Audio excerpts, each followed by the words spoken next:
শব্দের ভেতর লুকিয়ে থাকে কত না অনুভূতি, কখনো আনন্দ, কখনো অবাক করা এক বিষাদ। এই তো সেই মুহূর্তগুলো নিয়েই বেঁচে আছে সাহিত্যের প্রতিটা চরিত্র, প্রতিটা গল্প।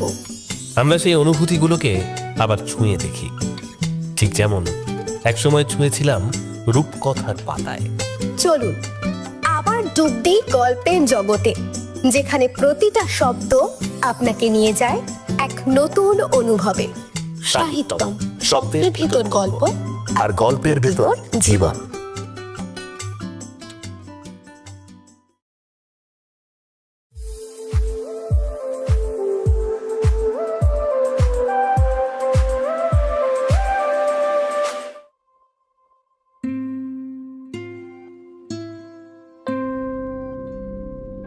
যে ঘটনার কথা বলবো সেটা কেউ বিশ্বাস করবেন কিনা জানি না। সত্যি কথা বলতে কি, এটা বিশ্বাস করবার মতো কথাও নয়। বিংশ শতাব্দীতে কলকাতা শহরে বসে এমন ঘটনার ধারণাও করা অসম্ভব। যদিও কলকাতার মেডিকেল কলেজের ছাত্র দিলীপ কুমার সেন সেই ঘটনার আগাগোড়াই লিপিবদ্ধ করে রেখেছে এবং তার সাক্ষীরও অভাব নেই, তবু সমস্ত রহস্যই যে স্পষ্ট ও বহিষ্কার হয়েছে এমন কথা বলা যায় না। যেসব ঘটনা অলৌকিক, পার্থিব জগতে তাদের অস্বাভাবিকতার যুক্তিসঙ্গত কারণ আবিষ্কার করা সহজ নয়। আমরাও সে চেষ্টা করব না, কেবল সোজা কথার সমস্ত ব্যাপারটা পাঠকদের কাছে বর্ণনা করব। যাদের বিশ্বাস করতে ইচ্ছা হবে না তাদের বিরুদ্ধে আমার কিছুই বলবার নেই।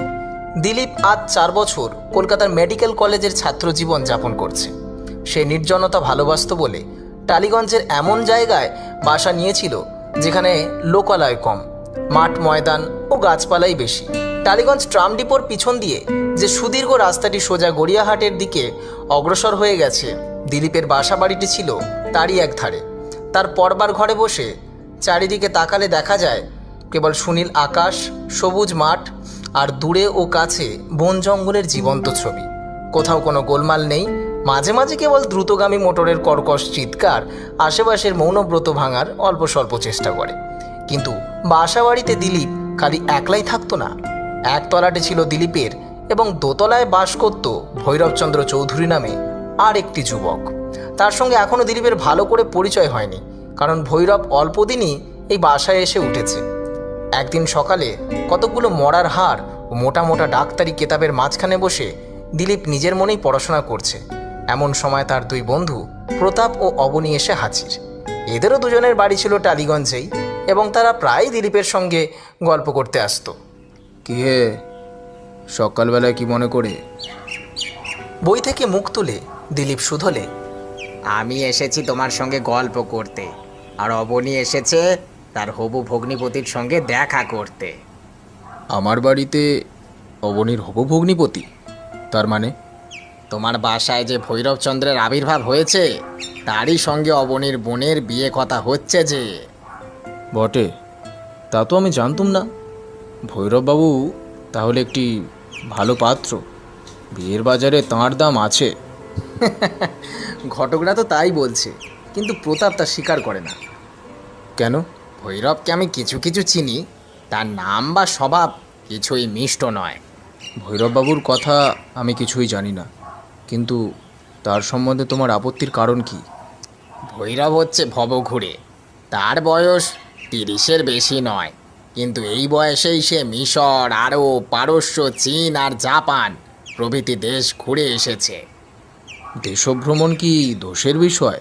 না, লোকে নানান উদ্দেশ্যে দেশ ভ্রমণ করে, কিন্তু ভৈরব যে কিসের খোঁজে দেশে দেশে ঘুরে বেড়ায় তা শিবের বাবাও জানেন না। তার দেশ ভ্রমণের উদ্দেশ্য অত্যন্ত সন্দেহজনক। সে যে দেশে গিয়েছে সেইখান থেকেই নানান সব সেকেলে জিনিস সংগ্রহ করে এনেছে। তার মতন একেলে ছেলের অত সেকেলে জিনিস সংগ্রহ করবার ঝোঁক কেন, তারও খবর কেউ রাখে না। এসব রহস্য আমি পছন্দ করি না। তুমি দেখছি অকারণেই ভৈরববাবুর উপর খাপ পা হয়েছ। ভৈরববাবুর সেকেলে জিনিস সংগ্রহ করবার বাতিক থাকতে পারে, কিন্তু তার মধ্যে আমি তো কিছু অন্যায় দেখছি না। তাহলে তার স্বভাবের একটু পরিচয় দিই, শোনো। নন্দলালকে তুমি চেনো তো? সেও মেডিকেল কলেজে পড়ে। এই পরশুদিনই নন্দলালের সঙ্গে ভৈরবের রীতিমতো একটা ঠোকাঠুকি হয়ে গেছে। কীরকম? তোমার মনে আছে বোধ হয়, পরশু সকালে কীরকম বর্ষা নেমেছিল, সেই সময় টালিগঞ্জের একটা খুব সরু গলির ভিতর দিয়ে ভৈরব কোথায় যাচ্ছিল। পথের ওদিক দিয়ে মাথায় একটা মস্ত বড় শাকসবজির ঝুড়ি নিয়ে এক বুড়ি আসছিল বাজারের পানে। বদমাইশ ভৈরবটা কি করলে জানো? সেই বুড়ি বেচারিকে এমন ধাক্কা মেরে এগিয়ে গেল যে বুড়ি পড়ল গিয়ে পাশের এক থানার ভিতরে মুখ গুঁজরে। দৈবক্রমে নন্দলালও ঠিক সেই সময় সেখানে এসে পড়ে। ভৈরবের নিষ্ঠুরতা দেখে নন্দলাল একেবারেই ক্ষেপে গেল। সে তখনই ভৈরবকে রীতিমতো উত্তম মধ্যম দিতে কসুর করলে না। তারপর থেকে ভৈরবের সঙ্গে নন্দলালের কথা বন্ধ হয়েছে। এখন বলো দেখি, এরপরেও কি আর ভৈরবের উপরে কারোর শ্রদ্ধা থাকতে পারে? এ লোকের সঙ্গেই অবনী দিতে চায় তার বোনের বিয়ে। আশ্চর্য! কি করব ভাই, বাবার ইচ্ছার বিরুদ্ধে আমার কি কথা কওয়া উচিত? ভৈরব নাকি ধনির ছেলে, তার উপরে গ্র্যাজুয়েট। বাবার মতে এমন পাত্র নাকি হাতছাড়া করতে নেই। আমি আজ পাকা দেখার দিন স্থির করতে এসেছি। তাহলে তুমি তাড়াতাড়ি ভৈরবচন্দ্রের চন্দ্রমুখ দর্শন করে এসো। ততক্ষণে আমি দিলীপের স্টোভ জেলে একটু চা তৈরির চেষ্টা করি। দেখো ভাই অবনী, বিয়ের পরে তোমার বোন সুখী হবেন কি না জানি না, কিন্তু বিয়ের দিনে যেন আমরা লুচি মন্ডা থেকে বঞ্চিত না হই। চাপান করে প্রতাপ চলে গেলে পর দিলীপ আবার ভালো করে পড়ায় মন দেবার চেষ্টা করছে। এমন সময় হঠাৎ বিষম তোড়ে বৃষ্টি নামল। টালিগঞ্জের সেই নির্জন ও অন্ধকার মাঠের শূন্যতা বৃষ্টি ও ঝড়ের কোলাহলে পূর্ণ হয়ে উঠল। দিলীপ উঠে জানলাগুলো বন্ধ করে ঘরের দরজাটাও বন্ধ করতে যাচ্ছে। এমন সময় অবনী নিচে নেমে এসে ব্যস্ত হয়ে বললে, দরজা বন্ধ করছো কি হে? এই বৃষ্টিতে আমি যাব কোথায়? কে তোমায় যেতে বলছে? ঘরের ভেতরে এসো, ইজি চেয়ারে শুয়ে চুপ করে বৃষ্টির গান শোনো, আর আমি নিজের মনে লেখাপড়া করি। অবনী ঘরে ঢুকে ইজি চেয়ারে বসে পড়ে বললে, এই বাদলায় রাখো তোমার লেখাপড়া, এসো খানিকটা গল্পগুজব করা যাক। দিলীপ অনিচ্ছার সত্ত্বেও বই মুড়ে বললে, আজ যখন শনি অবতার তোমাদের আবির্ভাব হয়েছে, তখন আমার লেখাপড়া যে হবে না সেটা আগেই বুঝতে পেরেছিলুম। বেশ, তোমার ইচ্ছাই পূর্ণ হোক। বাইরে পড়তে লাগলো বৃষ্টি, আর ভিতরে চলতে লাগলো দুই বন্ধুর গল্প। 1 ঘন্টা পরেও বাইরের বৃষ্টি ও ভিতরের গল্প থামবার কোনো লক্ষণই দেখা গেল না। ঘরের ঘড়িতে টুংটাং করে যখন 11টা বেজে গেল, অবনীর তখন খেয়াল হলো যে তাকে আজ বাড়ি ফিরতে হবে। কিন্তু জানলার উপরে তখনও ঝোড়ো হাওয়ার ধাক্কার সঙ্গে বৃষ্টি পড়ার অশ্রান্ত শব্দ হচ্ছে। অবু, আজ বাড়ি ফেরার কথা ভুলে যাও। এখান থেকে বেরোলে তোমাকে সাঁতার কাটতে হবে। অবনী উঠে দাঁড়িয়ে বললে, তাই সই, বাবা আমার অপেক্ষায় বসে আছেন সব কথা শুনবার জন্য। চলুম। সে এগিয়ে গিয়ে ঘরের দরজাটা খুললে। সঙ্গে সঙ্গে সেই বৃষ্টি ও ঝড়ের শব্দের ভিতরেই বাহির থেকে ভেসে এলো একটা ভীত আর্ত চিৎকার। অবনী চোখকে ফিরে দাঁড়ালো। দিলীপও লাফ মেরে উঠে দাঁড়িয়ে বিস্মিত কণ্ঠে বললে, কে চিৎকার করলে? দুই বন্ধুর দরজার কাছে উৎকণ্ঠ হয়ে দাঁড়িয়ে রইল। আগেই বলেছি, দিলীপের বাসা যে জায়গায় তার কাছে কোনো লোকালয় নেই। এই ঝড় জলে পথেও কোনো লোক থাকবার কথা নয়। এখানে কে চিৎকার করবে? নাকি অন্ধকারে কেউ মোটর চাপা পড়ল? পাগল, পথ এখন জলের তলায়, সেখানে মোটর চালাবার শখ কারোর হবে না।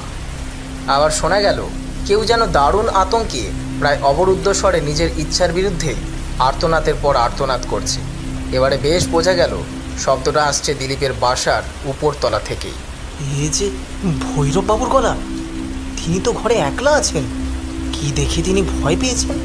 সেটা জানতে হলে আমাদেরও ওপরে যেতে হয়। তাহলে আমি ওপরে যাই, তুমি এখানে দাঁড়াও। ভৈরববাবু তাঁর ঘরে বাইরের লোক আসা পছন্দ করেন না। পছন্দ করেন না কেন? তাঁর ঘরের সাজসজ্জা অদ্ভুত। বাইরের লোক সেসব দেখলে কেবল অবাকই হবে না, ভয় পেতেও পারে, তাকে পাগলও ভাবতে পারে। বলেই অবনী দ্রুত পদে সিঁড়ি দিয়ে উঠে গেল। দিলীপ সেইখানেই চুপ করে দাঁড়িয়ে বিস্মিত মনে অবনীর কথাগুলো ভাবতে ভাবতে শুনতে লাগলো। ভৈরবের বদ্ধকণ্ঠের অস্ফুট কাংড়ানি, তারপরেই শোনা গেল উপর থেকে অবনীর ব্যস্ত কণ্ঠস্বর, দিলীপ, দিলীপ, শিগগির শিগগির ওপরে এসো, ভৈরববাবু মরমর হয়েছেন। দিলীপ 3-4 লাফে দোতলার সিঁড়িগুলো পার হয়ে ভৈরবের ঘরের সম্মুখে গিয়ে দাঁড়ালো। খোলা দরজা দিয়ে উজ্জ্বল বিদ্যুৎ আলোকে ঘরের ভিতরটা স্পষ্ট রূপে তার চোখের সামনে ভেসে উঠল। ঘর থেকে সত্যি সত্যিই তার চক্ষু স্থির হয়ে গেল। এমন দৃশ্য সে জীবনে আর কখনো দেখেনি। পণ্ডিতরা প্রাচীন মিশরের মাটি খুঁড়ে অতীতের সমাধি মন্দির প্রভৃতি থেকে যেসব অদ্ভুত মূর্তি আবিষ্কার করেছেন, দিলীপ অনেক কেতাবে তাদের অসংখ্য ছবি দেখেছে। ঘরের দেওয়ালের সামনে দাঁড় করানো রয়েছে সেই রকম অনেকগুলো ছোট বড় কাঠের মূর্তি। মূর্তিগুলোর চেহারা মানুষের মতোই, কিন্তু তাদের কারোর মাথা ষাঁড়ের মতো, কারোর মাথা সারস পাখির মতো, কারোর বা বিড়াল কি প্যাঁচার মতো। এরাই ছিল প্রাচীন মিশরের দেবদেবী। ঘরের কড়িকাঠ থেকে ঝুলছে একটা কুমিরের মৃতদেহ। দিলীপ জানতো কুমিরও ছিল প্রাচীন মিশরীয়দের কাছে দেবতা স্থানীয়। ঘরের মাঝখানে একটা টেবিলের উপরে প্রাচীন মিশরের একটা কফিন বা মমির বাক্স, তার ডালা খোলা, এবং তারই ভিতরে দাঁড়িয়ে রয়েছে একটা মিশরী মমি বা মানুষের সুরক্ষিত মৃতদেহ। কলকাতার জাদুঘরে দিলীপ একটা মমি দেখেছিল। সেটা হচ্ছে কয়েক হাজার বছর আগেকার একটি মিশরীয় নারীর মৃতদেহ। সে মরাটার দেহ কলকাতার স্যাঁতস্যাঁতে আবহাওয়া এসে শীঘ্রই জীর্ণ হয়ে পড়েছে, তাই আগে সেটা দাঁড় করানো ছিল বটে, কিন্তু এখন তাকে শুইয়ে রাখতে হয়েছে। জাদুঘরের ওই মমিটা হচ্ছে স্ত্রীলোকের মৃতদেহ।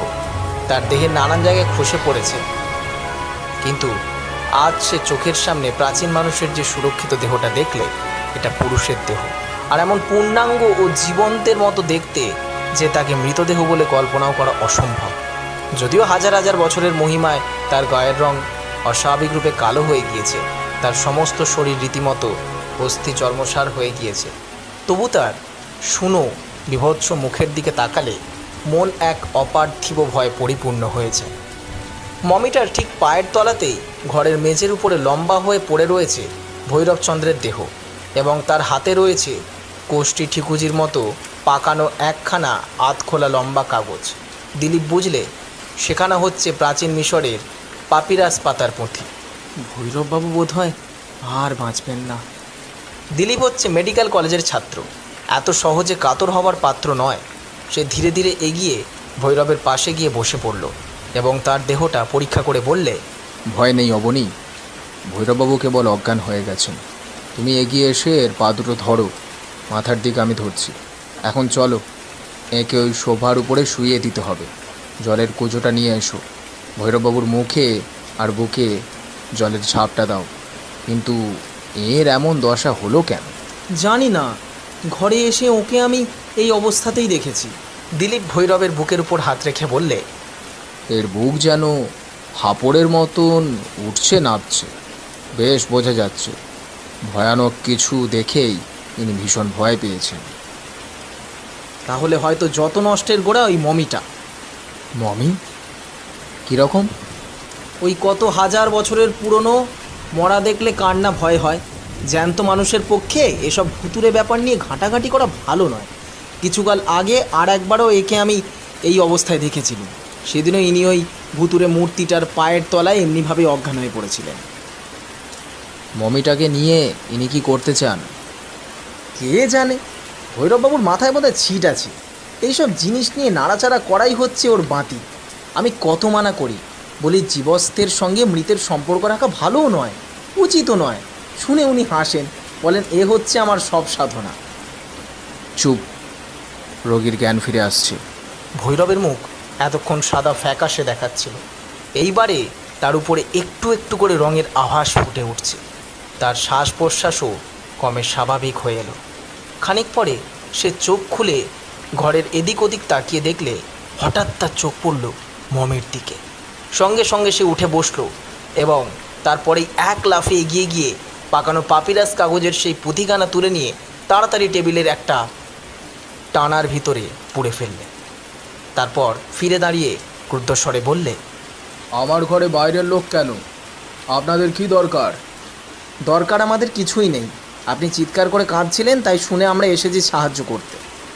এই যে দিলীপবাবু, আমার এখন মাথার ঠিক নেই, কি বলতে কি বলে ফেলেছি, আপনারা আমাকে মাফ করবেন। ভাগ্যিস আপনারা এসেছিলেন, নইলে কী যে হতো জানি না। ওহ, আমি কি নির্বোধ, আমি কি নির্বোধ। বলতে বলতে আবার সোফার উপরে গিয়ে বসে পড়ে দুই হাতের ভিতরে মুখ ঢেকে ফেললেন।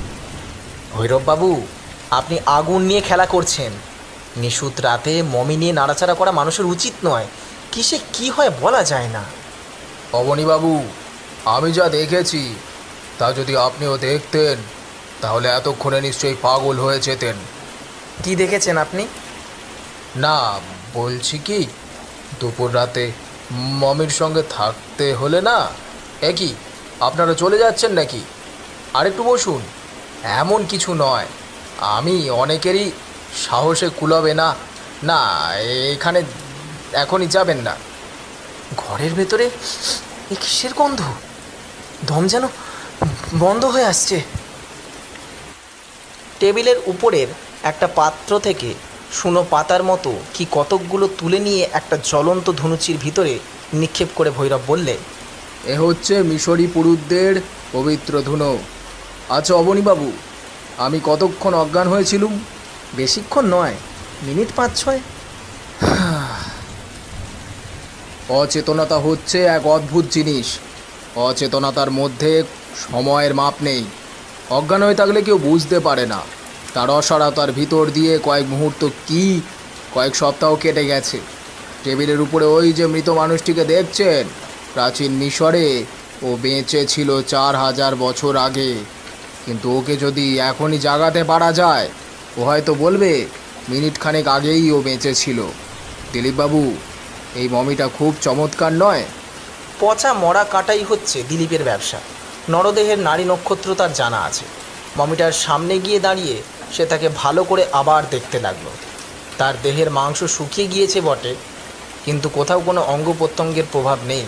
হাড়ের উপরে চামড়া এখনও টাইট হয়ে চেপে আছে। দুই কানের উপরে রুক্ষ ঝাঁকড়া চুলগুলো এখনও ঝুলে রয়েছে। কোটরের ভিতরে বাদামের মতন দুটো তীক্ষ্ণ চোখ এখনও স্পষ্ট দেখা যাচ্ছে। এই প্রাচীন ভদ্রলোকের নাম আমি জানি না। একে আমি কিনেছিলুম একটা নিলাম থেকে। জ্যান্ত অবস্থায় লোকটি বোধহয় খুব জোয়ান ছিল। খালি জোয়ান নয়, অতিকায়। মাথায় এই লোকটি 6 ফুট 7 ইঞ্চি উঁচু। এর হাড়গুলো কীরকম চওড়া দেখুন। এ যদি এখন জ্যান্ত হয়ে ওঠে তাহলে গায়ের জোরে আমরা কেউ এর সঙ্গে জুঝতে পারবো না। ভৈরব বেশ সহজভাবেই কথা কইবার চেষ্টা করছিল বটে, কিন্তু দিলীপ স্পষ্ট বুঝতে পারলে তার মনের ভিতরটা এখনও ভয় থমথম করছে। তার হাত কাঁপছে, তার ঠোঁট কাঁপছে এবং তার চোখের দৃষ্টি থেকে থেকে কেবলই সেই মমিটার মুখের দিকে ফিরে যাচ্ছে। তবু তার ভয়ের ভিতর থেকেও যেন একটা আনন্দের আভাসও ফুটে উঠছে। বিষম বিপদের মধ্যেও সে আবিষ্কার করেছে যেন কোনো সফলতার কারণ। দিলীপকে দরজার দিকে অগ্রসর হতে দেখে ভৈরব বললে, আপনি কি এখনই যাবেন? আর একটু থাকেন না? আর থাকা সম্ভব নয়, আমার পড়া এখনও শেষ হয়নি। অবনীবাবু, আপনি? আমিও আর থাকতে পারবো না, রাত অনেক হলো। জানলা খুলে বাইরের দিকে তাকিয়ে ভৈরব বললে, আচ্ছা চলুন অবনীবাবু, আপনাকে খানিক এগিয়ে দিয়ে আসি। দিলীপ বুঝলে ভৈরব এখন এ ঘরে একলা থাকতে রাজি নয়। কিন্তু কেন? নিজের ঘরে তার ভয় কিসের? তারপর থেকে দিলীপের সঙ্গে ভৈরব রীতিমতো মাখামাখি শুরু করে দিলে। যদিও দিলীপ খুব মিশুক লোক ছিল না এবং ভৈরবের কর্কশ স্বভাব তার বিশেষ ভালো লাগতো না, তবু সাধারণ ভদ্রতার অনুরোধে ভৈরবের সঙ্গে তাকে অল্প বিস্তর মেলামেশা করতেই হলো। ভৈরব প্রায়ই তার কাছ থেকে নানা শ্রেণীর বই পড়বার জন্য নিয়ে যেত এবং সেও মাঝে মাঝে তার কাছ থেকে ভালো ভালো বই চেয়ে আনত। এইভাবে দিন কয়েক পরে পরিচয় কিঞ্চিত ঘনিষ্ঠ হলে দিলীপ বুঝলে যে নানা বিষয়ে ভৈরব হচ্ছে অসাধারণ পণ্ডিত। জ্ঞানে বিজ্ঞানে দিলীপ তার কাছে প্রায় শিশু। প্রাচীন মিশর সম্বন্ধে তার চেয়ে বিশেষজ্ঞ লোক বোধহয় সারা ভারতবর্ষে নেই। আচ্ছা ভৈরববাবু, প্রাচীন মিশরীরা মরাকে মমি করে কবর দিত কেন? প্রাচীন মিশরের বিশ্বাস ছিল আত্মা অমর। পৃথিবীর মৃত্যুর পরে আর অনন্ত জীবন আরম্ভ হবার আগে দেহ ছেড়ে আত্মা কিছুকাল আলাদা হয়ে থাকে বটে, কিন্তু তারপর আবার পার্থিব দেহের ভিতরেই ফিরে আসে। আত্মা আর দেহের এই পুনর্মিলনের আগেই নশ্বর দেহ পাছে নষ্ট হয়ে যায়, সেই ভয়ে মিশরীরা নানা রকম রাসায়নিক প্রক্রিয়ার সাহায্যে দেহকে চিরস্থায়ী করে রাখবার চেষ্টা করত। তারা দেহকে কফিনে পুরে কেবল গোড় দিয়েই নিশ্চিন্ত হতো না। আত্মা যেদিন আবার দেহের ভিতরে ফিরে আসবে তখন তার জীবনযাত্রা নির্বাহের জন্য কবরের ভিতরে খাবার দাবার, কাপড় চোপড়, খাট বিছানা, তৈজসপত্র প্রভৃতি যা কিছু দরকার সবই রেখে দিত। রাজা রাজরা আর সম্ভ্রান্ত ব্যক্তিদের মৃত্যু হলে তাদের দাস দাসীদেরও দেহের সঙ্গে কবরে যেতে হতো, অর্থাৎ তাদের হত্যা করে দেহগুলো কবরে পাঠানো হতো, যাতে করে দেহের ভিতরে ফিরে এসে রাজার আত্মা লোকাভাবে কষ্ট না পায়। ভৈরববাবু, আপনি কি এই বিশ্বাস সত্যি বলে মনে করেন? আমি কি সত্যি বলে ভাবি সে কথা শুনে কি হবে, তবে প্রাচীন মিশরের পুরুতরা যে মমিকে বাঁচিয়ে তোলবার মন্ত্র জানতো, এটা হয়তো মিথ্যে নয়। সে মন্ত্র এখন আর কেউ জানে না? প্রাচীন মিশরে যে অদ্ভুত মানুষরা বাস করত, তাদের কেউ আর বেঁচে নেই। মমি রূপে নষ্ট হয়নি কেবল তাদের দেহগুলো, তবে পুরনো পাপিরস পাতার গোটানো পুঁথিতে মরা জাগানো মন্ত্রতন্ত্র এখনো পাওয়া যেতে পারে, কিন্তু সেরকম পুঁথি এখন অত্যন্ত দুর্লভ। আপনি প্রাচীন মিশরের ভাষা জানেন? জানি। তাদের মরা জাগানো মন্ত্র আপনি কখনো পড়েছেন? আমি না, সে সৌভাগ্য আমার হয়নি। বলেই ভৈরব প্রসঙ্গ তুললে, কিন্তু সে প্রসঙ্গটাও হচ্ছে মমির প্রসঙ্গ। সে বললে, প্রাচীন মিশরের মানুষরা তাদের সভ্যতা আর অনেক গুপ্ত কথা নিয়ে পৃথিবী থেকে চিরকালের মতো লুপ্ত হয়ে গেছে বটে। মমিদের জ্যান্ত মানুষ করে তোলবার বিদ্যাও আজ কেউ জানে না বটে, কিন্তু মিশরের পুরনো গোরস্থানের মধ্যে আজও যে দেহহীন আত্মারা জীবন্ত হয়ে আছে, মিশর সম্বন্ধে বিশেষজ্ঞ অনেক বিলাতি পণ্ডিত এই বৈজ্ঞানিক যুগেও সে সন্দেহ প্রকাশ না করে পারেন না। বিলাতি সংবাদপত্র প্রায় পড়া যায়।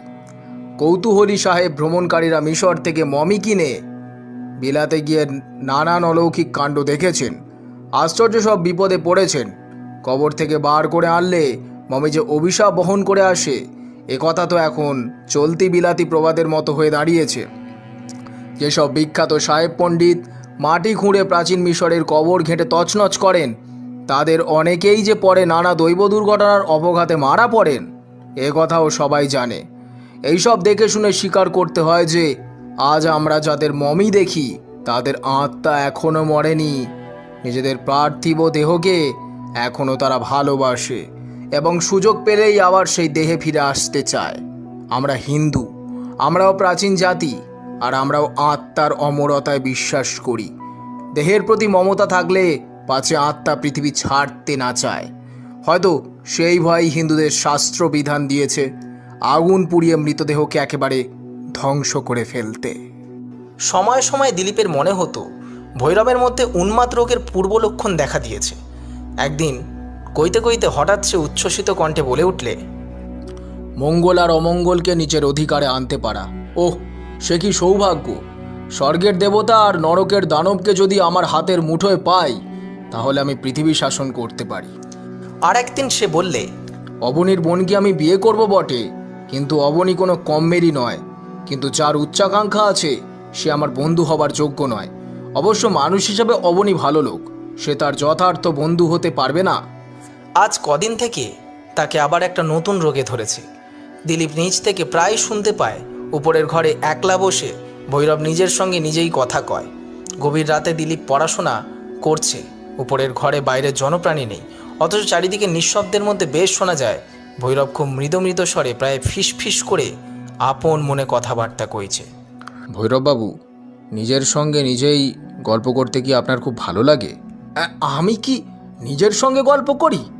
না না, আপনি ভুল শুনেছেন। কিন্তু দিলীপ ভুল শোনেনি, শীঘ্রই সে প্রমাণ পাওয়া গেল। বাবু, একটা কথা জিজ্ঞাসা করব? কি কথা? উপরের ঘরের ওই বাবুটির মাথায় কি খারাপ হয়ে গেছে? কেন? আমার তো তাই মনে হয়। ঘরে কেউ থাকে না, অথচ তিনি কথা বলেন কার সঙ্গে? সে কথায় তোমার দরকার কি কেষ্ট? দরকার নেই বটে, কিন্তু এটা কি আশ্চর্য নয়? এর চেয়েও আশ্চর্য কি জানেন, বাবুটি যখন নিজের ঘরের দরজায় চাবি বন্ধ করে বাইরে বেরিয়ে যান, তার ঘরের ভেতরে মেঝের ওপরে ভারী ভারী পা ফেলে তখনও কি বেরিয়ে বেরিয়ে বেড়ায়। বাবু, এসব ভালো কথা নয়, আমার ভারী ভয় হয়। কি বাজে বকছো? বাজে কথা নয় বাবু, আমি নিজের কানে শুনেছি। কেবল ঘরের ভিতরে নয় বাবু, এক একদিন বাইরেও পায়ের শব্দ শুনতে পাই। একদিন হলো কি, আমি উঠোনের কোণে আমার ঘরের সামনে বসে তামাক সাজছি, তখন সন্ধে উতরে গেছে। উঠোনের ওদিকটা অন্ধকার, বাসায় কেউ ছিল না বলে সদর দরজায় খিল দিয়ে রেখেছি। হঠাৎ শুনলুম সিঁড়ি দিয়ে কে নেমে আসছে। বাসায় কেউ নেই, তবু সিঁড়ি দিয়ে কে নামে আমি শুধলুম কে যায়, সাড়া পেলুম না। কিন্তু উঠোনের যেখানটা অন্ধকার সেখানে শুনলুম কার পায়ের শব্দ। তারপরে দুম করে সদরের খেল খুলে গেল, আর দরজা খুলে আবার বন্ধ হয়ে গেল। এ কি কাণ্ড, এ কি কাণ্ড বাবু! কেষ্ট, ভৈরববাবু নিশ্চয়ই তোমার অজান্তে বাসায় ছিলেন, বেরিয়ে গিয়েছিলেন তিনি। তাহলে তিনি সাড়া দেন না কেন? সেটা তাঁর খুশি। তাহলে আর একটা কথা বলি শুনুন, ভৈরববাবুর খাবার আসে রোজ হোটেল থেকে, জানেন তো? এতদিন দুবেলা একজনের জন্যই খাবার আসতো, কিন্তু হোটেলের চাকরের মুখে শুনলুম আজকাল রোজ রাত্রে খাবার আসে দুজনের জন্য। ভৈরববাবু একলা, কিন্তু তার ঘরে রাত্রে দুজনের খাবার যায় কেন? সে খাবার কে খায়? ভৈরববাবুই। হয়তো তার খিদে বেশি, একজনের খাবারে কুলোয় না। কিন্তু তার খিদে কি রাত্রেই বাড়ে? সকালে তো দুজনের খাবার আসে না। আর আগে তো তার এমন রাক্ষসে খিদে ছিল না, হঠাৎ তার রাতের খিদেই বা বাড়লো কেন? যখন থেকে আশ্চর্য পায়ের শব্দ পাচ্ছি তার খিদে বেড়েছে তখন থেকেই। কেষ্ট, তুমি একটি রাবিশ। বিশ্বাস করছেন না? কি আর বলবো। এই বলে কেষ্ট চলে গেল। দিলীপ অবাক হয়ে ভাবতে লাগলো, ভৈরব যখন ঘরে থাকে না তখন কে সেখানে চলাফেরা করতে পারে? ভৈরব কি তার ঘরের ভিতরে অন্য কোনো লোককে লুকিয়ে রেখেছে? সে কে, আর লুকিয়েই বা থাকবে কেন? আজ কেষ্ট যে এই দুজনের খাবারের কথা বললে, সেটাই বা কী ব্যাপার? যদি ধরি ভৈরবের ঘরে কেউ লুকিয়ে আছে আর দুজনের খাবার আসে সেই জন্যই, তাহলে রোজ সকালেও দুজনের খাবার আসে না কেন? সকালে সে কি উপোস করে থাকে? এসবই যে ধাঁধার মতন গোমেলে কাণ্ড। কেষ্টকে ঠাট্টা করে উড়িয়ে দিলুম বটে, কিন্তু আমাকেও যে ভাবিয়ে তুললে। সে রাত্রে ভৈরব নেমে এসে দিলীপের সঙ্গে গল্প করছিল। কথা কইতে কইতে দিলীপ স্পষ্ট শুনতে পেলে দোতলার ঘরের মেঝে কার পদশব্দে কেঁপে কেঁপে উঠছে। কে যেন ভারী ভারী পা ফেলে পায়চারি করে বেড়াচ্ছে। তারপরে দুম করে উপরের দরজার আওয়াজ। ভৈরববাবু, কে আপনার ঘরের দরজা খুললে কি বন্ধ করলে? ভৈরব এক লাফে উঠে পড়ে একান্ত অসহায়ের মতো দাঁড়িয়ে রইল। তার মুখের ভাব দেখলে মনে হয় সে যেন ভয়ও পেয়েছে এবং দিলীপের কথা বিশ্বাসও করতে পারছে না। ঘরের দরজায় নিশ্চয়ই আমি তালা দিয়ে এসেছি, হ্যাঁ সে বিষয়ে কোনোই সন্দেহ নেই। দরজা খোলা অসম্ভব। শুনুন ভৈরববাবু, শুনুন, সিঁড়ির ওপরে পায়ের শব্দ শুনতে পাচ্ছেন? কে নিচে নেমে আসছে। ভৈরব বেগে বাইরে ছুটে গিয়ে দরজার পাল্লা দুখানা চেপে বন্ধ করে দিলে এবং দ্রুত পদে সশব্দে সিঁড়ি বেয়ে উপরে উঠতে লাগলো। সিঁড়ির মাঝামাঝি উঠে তার পায়ের শব্দ হঠাৎ থেমে গেল এবং তারপরে খানিক পরে আবার দোতলায় শোনা গেল ফিস ফিস করে কথার আওয়াজ। ঘরের দরজা বন্ধ হওয়ায় শব্দ হলো। তারপর ভৈরব নিচে এসে ফের যখন দিলীপের ঘরে ঢুকলে তখন তার কপাল বেয়ে নেমে আসছে ঘামের দর দর ধারা। না, সব ঠিক আছে। এ হতচ্ছাড়া কুকুরটার খান্ড আর কি। সেই দরজাটা খুলে ফেলেছিল, আমি তালা বন্ধ করতে ভুলে গিয়েছিলাম কি না। আপনার যে আবার একটা কুকুর আছে, এ খবর তো আমার জানা ছিল না। হ্যাঁ, সবে পুষেছি, আবার তাড়িয়ে দেব চালিয়ে মারলে। আমিও কুকুর ভালোবাসি, একবার তাকে আনুন না, দেখব। বেশ তো, তবে আজ নয়, আজ আমার একটা জরুরি কাজ আছে, এখনই বাইরে যেতে হবে। ভৈরব তাড়াতাড়ি বেরিয়ে গেল, কিন্তু দিলীপ নিচে বসেই শুনতে পেলে জরুরি কাজে বাইরে না গিয়ে সে দরজায় খিল বন্ধ করে দিল ঘরের ভিতর থেকে। দিলীপ মনে মনে খাপ্পা হয়ে উঠল। ভৈরব তাহলে পয়লা নম্বরের মিথ্যেবাদী। এমন কাঁচা মিথ্যে কথা কইলে যে একটা শিশুকেও ফাঁকি দিতে পারবে না। ঘরে কুকুর আছে না ছাই আছে? সিঁড়ির উপরে এইমাত্র যে পায়ের শব্দ শোনা গেল, কোনো কুকুরের পায়ের আওয়াজই সেরকম হতে পারে না। দস্তর মতো মানুষের পায়ের আওয়াজ। কেষ্ট তো ঠিক কথাই বলেছে, কিন্তু কে তার ঘরে লুকিয়ে আছে, কেন লুকিয়ে আছে? সে কি খুনি, চোর? পুলিশের ভয় এখানে এসে গা ঢাকা দিয়েছে, তাই কি ভৈরব মিথ্যে বললে? কিন্তু যে লোক পলাতক আসামিকে নিজের ঘরে লুকিয়ে রাখে তার সঙ্গে তো আর কোনো সম্পর্ক রাখাই উচিত নয়। শেষটা কি সেও পুলিশ মাল্লায় জড়িয়ে পড়বে? মনে মনে ভৈরবকে বয়কট করবার প্রতিজ্ঞা করে দিলীপ অ্যানাটমির একখানা মস্ত বই টেনে নিয়ে পড়তে বসল। কিন্তু খানিক পরেই আবার পড়ায় বাধা পড়ল। পায়ের শব্দে মুখ তুলে দেখে ঘরের মধ্যে প্রতাপের আবির্ভাব হয়েছে। দিলীপ, তুমি একটি আস্ত গ্রন্থ কীট। দিনরাত খালি পড়া আর পড়া আর পড়া। এদিকে পশু আমাদের ইলিয়াড শিল্ডের খেলা, সে কথা কি তোমার মনে নেই? টিমে কি আমি আছি? নিশ্চয়ই সিলেকশন হয়ে গেছে আজই। তুমি খেলবে রাইট লাইনে। কাল মাঠে গিয়ে প্র্যাকটিস করে এসো।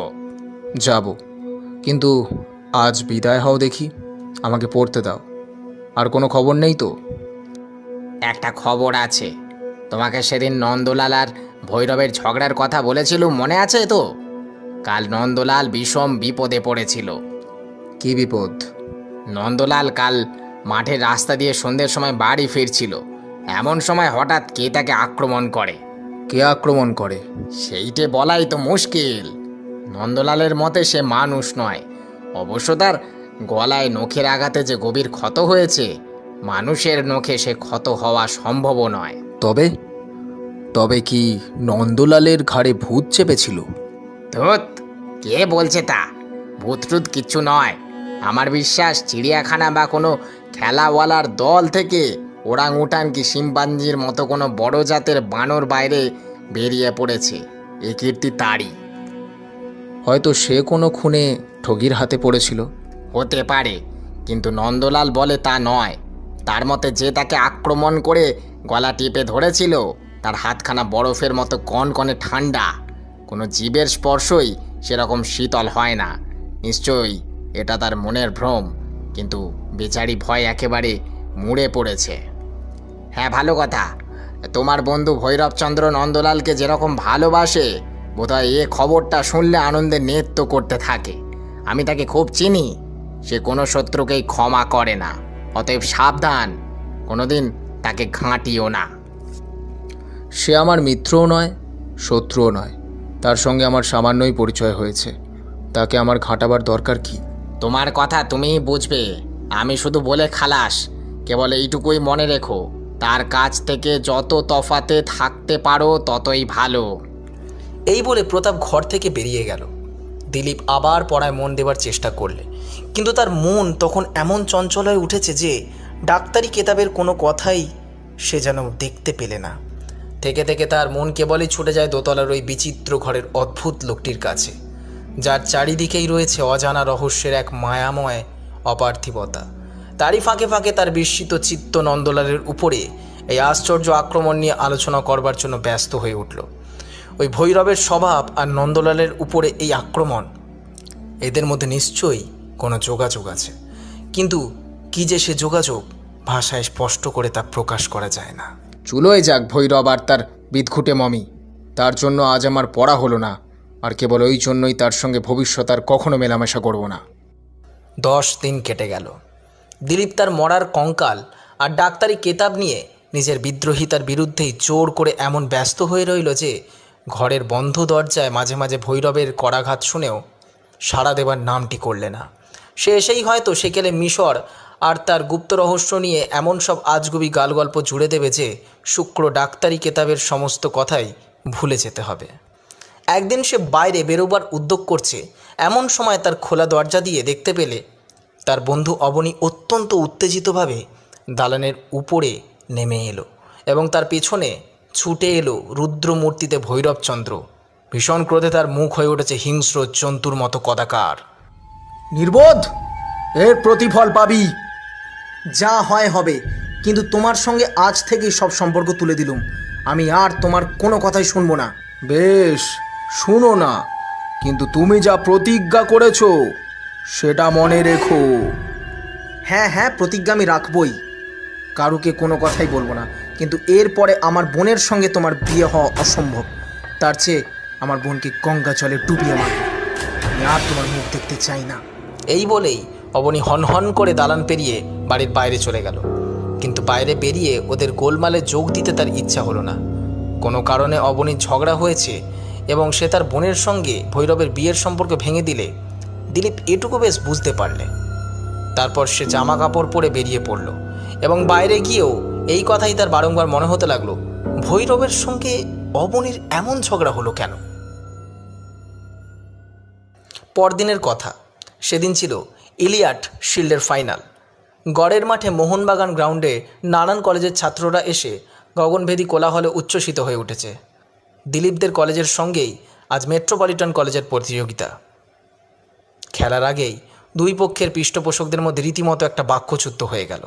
খেলার শেষে দিলীপ যখন ইউনিফর্ম ছেড়ে নিজের বাড়িমুখো হয়েছে, কোথা থেকে হঠাৎ অবনী এসে তার সঙ্গ নিলে।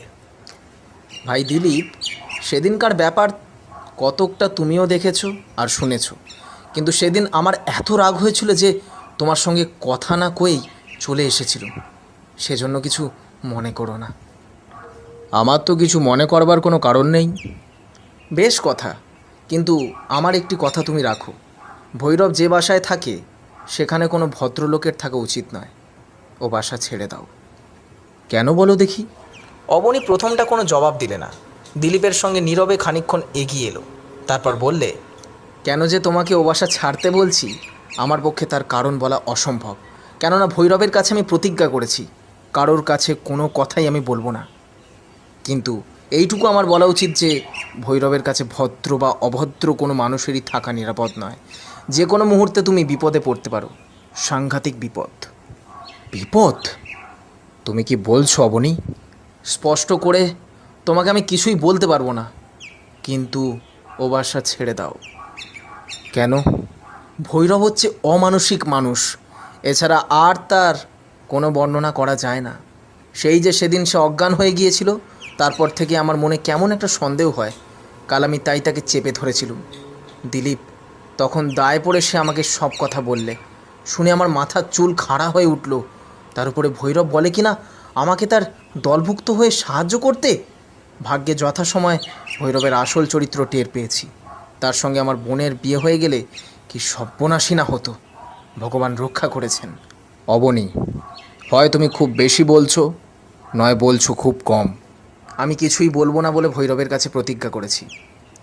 তুমি যদি জানতে পারো কেউ তার প্রতিবেশীর ঘরে আগুন লাগিয়ে দিতে চায়, তাহলে অঙ্গীকার করেছো বলে কি সে কথা প্রকাশ করবে না? ভৈরবকে আমি ভয় করব কেন? কারণ সে হিংস্র পশুর মতো ভয়ঙ্কর। হয়তো সে এখনও তোমার কোনো অনিষ্ট করেনি, কিন্তু সাপ কখনো কামড়ায়নি বলে কে সাপের গর্তের পাশে বাস করতে চায়? অবনী, তুমি ভাবছো ভৈরবের গুপ্ত কথা আমি জানি না। এটা তোমার ভুল। তুমি তো এই কথাই আমার কাছে প্রকাশ করতে চাও না যে ভৈরবের ঘরে আর এক ব্যক্তি বাস করছে। অবনী চলতে চলতে হঠাৎ থমকে দাঁড়িয়ে পড়ল। মহাবিস্ময়ে দিলীপের মুখের পানে তাকিয়ে বললে, তুমি তাহলে সব জানো? তার জানি না। ভৈরব কোনো ফেরারি আসামিকে তার ঘরে লুকিয়ে রেখেছে, এই তো। অবনীর বিস্মিত ভাবটা মিলিয়ে গেল। সে ঘাড় নেড়ে বললে, আমি কিছু বলতে পারবো না। ভৈরব আমার মুখ বন্ধ করে রেখেছে। আমি আর কিছু শুনতেও চাই না। তবে এটা জেনে রাখো, তুমি ভৈরবকে খারাপ লোক বললে বলেই বাসা ছেড়ে আমি পালাবো না। কেন পালাবো? ও বাসা আমার খুব পছন্দসই। অবনীকে পিছনে রেখে দিলীপ ট্রাম লাইনের দিকে অগ্রসর হলো।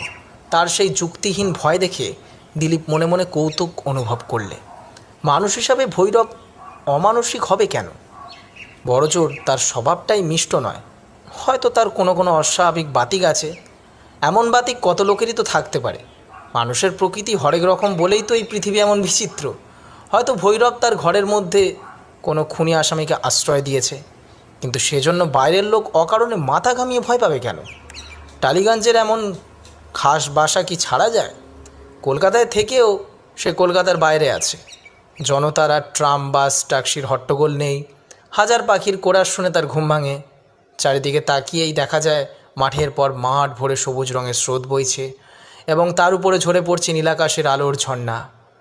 ও বাসা ছাড়া হবে না।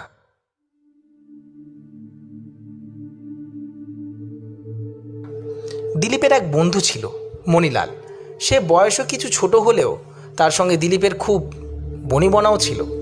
মণিলাল ধনীর ছেলে এবং দিলীপের মতো সেও নির্জনতার ভক্ত। কলেজের পড়া সাঙ্গ করেও সংসারে ঢোকেনি।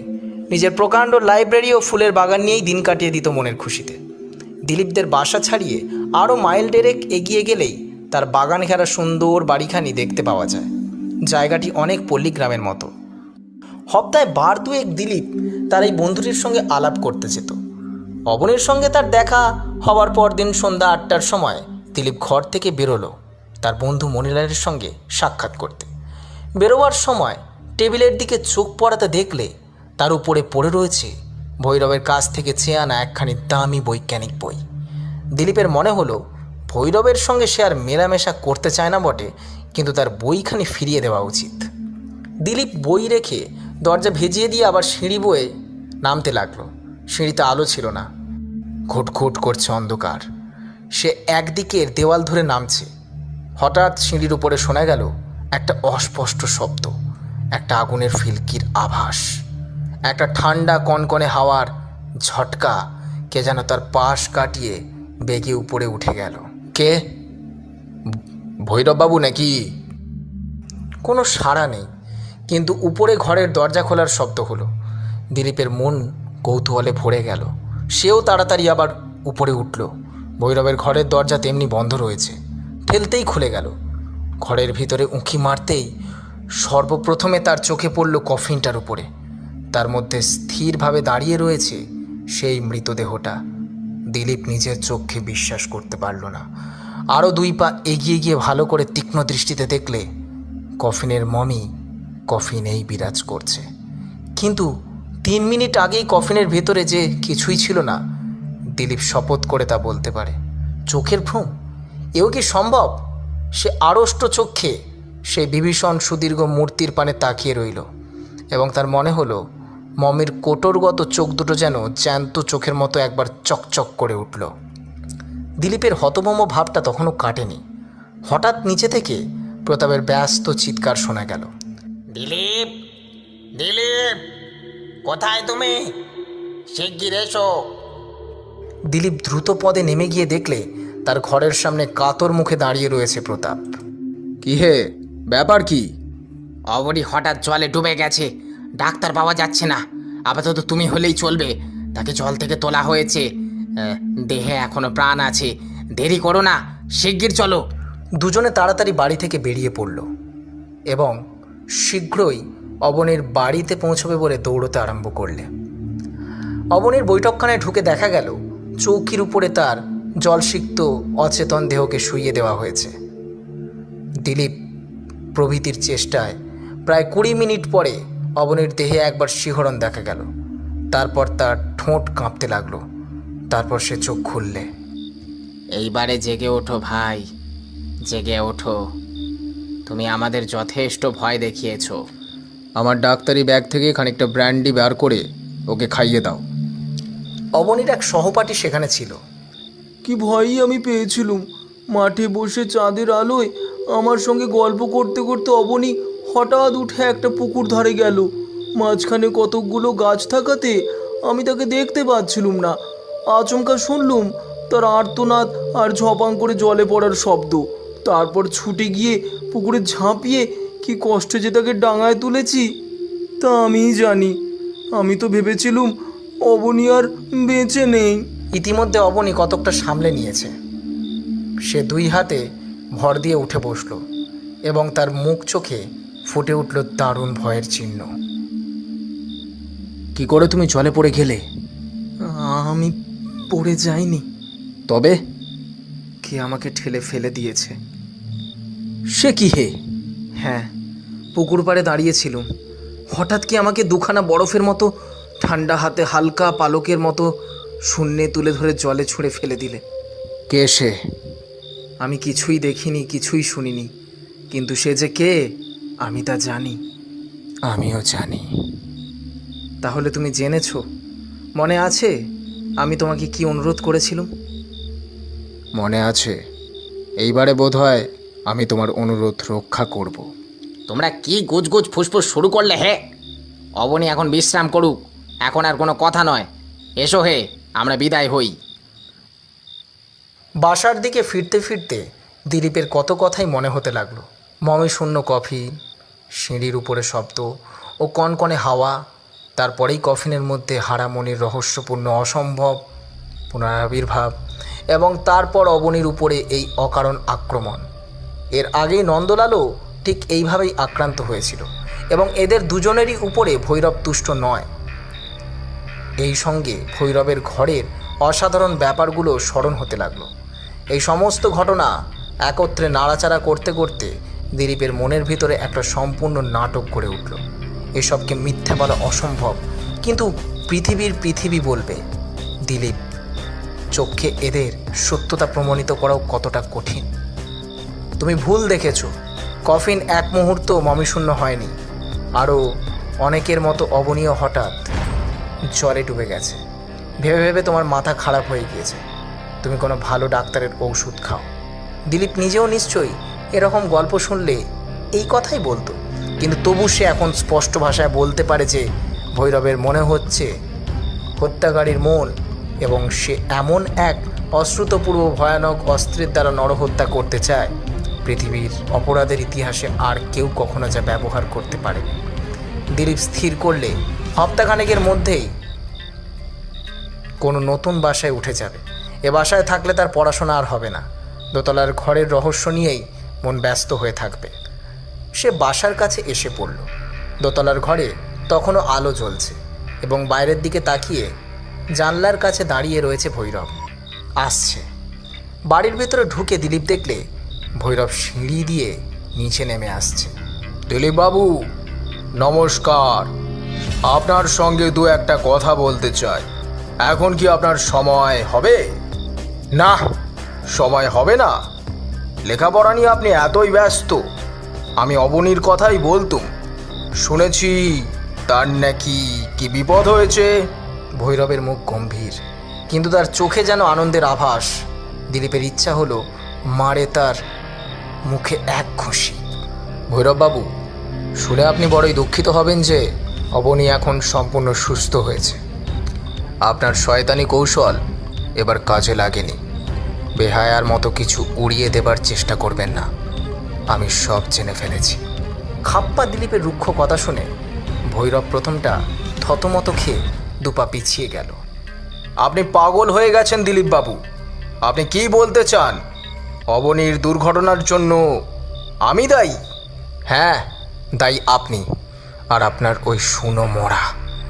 ভৈরববাবু, সেকাল হলে আপনাকে হয়তো জীবন্ত পুড়িয়ে মারা হতো, কিন্তু ভুলে যাবেন না একালেও ফাঁসি কাট আছে।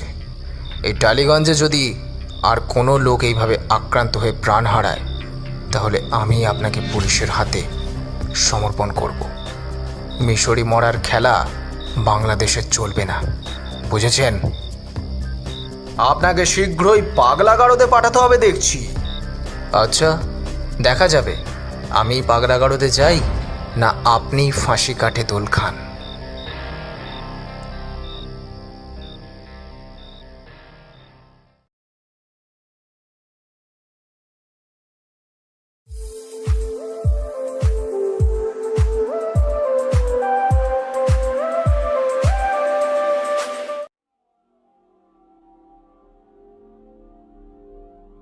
পরদিন সন্ধ্যায় দিলীপ স্থির করলে আজ মনিলালের সঙ্গে দেখা করতে যাবে।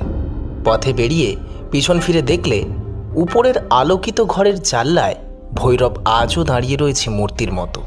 সে দাঁড়িয়ে দাঁড়িয়ে বোধহয় তাকেই দেখছিল। তার পাপ সংসর্গ থেকে তফাতে এসে দিলীপ একটা আশ্বস্তির নিঃশ্বাস ফেলে বাঁচলে। দূরে তালকুঞ্জের মাথার উপর থেকে চাঁদ যেন সকৌতিকে পৃথিবীকে নিরীক্ষণ করছে এবং হালকা বাতাসে ভেসে আসছে শান্ত সন্ধ্যার একটি স্নিগ্ধ গন্ধ। জ্যোৎস্নায় স্বপ্নময় নীলসাগরে যেন কোনো পরিপুরীর উদ্দেশ্যে চলেছে ছোট ছোট মেঘের তরণী। দুই পাশে মাঠের জনশূন্য উন্মুক্ততা নিয়ে এগিয়ে চলল দিলীপ মনের আনন্দে। তখন জনমানবের সাড়া নেই। প্রায় আধ ঘন্টা পরে দেখা গেল খানিক তফাতে মনিলালের বাড়ির জানলাগুলো আলোকে সমুজ্জ্বল হয়ে রয়েছে। হঠাৎ দিলীপের কি মনে হলো, একবার ফিরে পিছন পানে তাকিয়ে দেখলে চাঁদের কিরণে ধপধপে পথটি একটি চওড়া শুভ্র রেখার মতো অনেক দূরে অস্পষ্টতার মধ্যে গেছে হারিয়ে, কিন্তু তারই উপর দিয়ে অভিশপ্ত অপচ্ছায়ার মতো কি একটা দ্রুত বেগে এগিয়ে আর এগিয়ে আসছে। দিলীপের বুক ছাঁদ করে উঠল। কি ও মানুষ? কি লম্বা ওর কালো দেহ! শুভ্র পথের জ্যোৎস্নাকেও ও যে কলঙ্কিত করে তুলেছে। ওর চোখ দুটো যেন দপদপ করছে।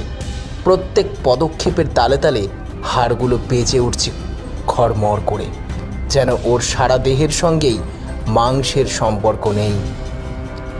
কি অস্বাভাবিক ওর গলা, যেন একটা বাখারির উপরে বসানো আছে মুন্ডুটা। ভয়াবহ সাক্ষাৎ মৃত্যুর মূর্তি ঝড়ের মতো ছুটে আসছে শিকারের দিকে। দিলীপ আর দাঁড়ালে না, মণিলালের বাড়ির দিকে প্রাণপণে ছুটতে লাগলো। কণ্ঠে তার আর্ত চিৎকার। পিছনে মৃত্যু পিশাচ, সামনে আলোকোজ্জ্বল জীবনময় অট্টালিকা, ওদিকে নরক, এদিকে স্বর্গ, কিন্তু মাঝখানে এখনও রয়েছে বিপজ্জনক ব্যবধান। এই পথটুকু আজ কি লম্বাই মনে হচ্ছে। আজ যেন আর পথের শেষ আসবে না। কিন্তু পথের শেষ এলো জীবন্ত মৃত্যু তখন তার কাছ থেকে মাত্র 10 হাত দূরে জ্বলন্ত চক্ষে দুখানা অস্থিসার দীর্ঘ বাহু বাড়িয়ে সে দিলীপকে ধরবার জন্য প্রস্তুত হয়েছে। এক টানে বাগানের ফটক খুলে দিলীপ আবার ছুটল। বাড়ির দরজা সেখান থেকেও খানিকটা দূরে। সভয় শুনলে বিভীষিকা তখনও তার পিছু ছাড়েনি। সেও সশব্দে ফটকটা খুলে ফেললে এবং পিছনে অতি নিকটে তার কঠিন পায়ের শব্দ। দেহের শেষ শক্তিটুকু প্রয়োগ করে দিলীপ তার দ্রুত গতিকে দ্বিগুণ দ্রুত করে তুললে এবং কোনো রকমে বাড়ির ভিতরে ঢুকে পড়ে বিকট স্বরে চেঁচিয়ে দরজাটা বন্ধ করে খিল তুলে দিলে। কি আশ্চর্য! দিলীপ, দিলীপ, ব্যাপার কি? দরজার উপরে পিঠ রেখে দাঁড়িয়ে দিলীপ অতি ক্ষীণ স্বরে বললে, আগে 1 গ্লাস জল।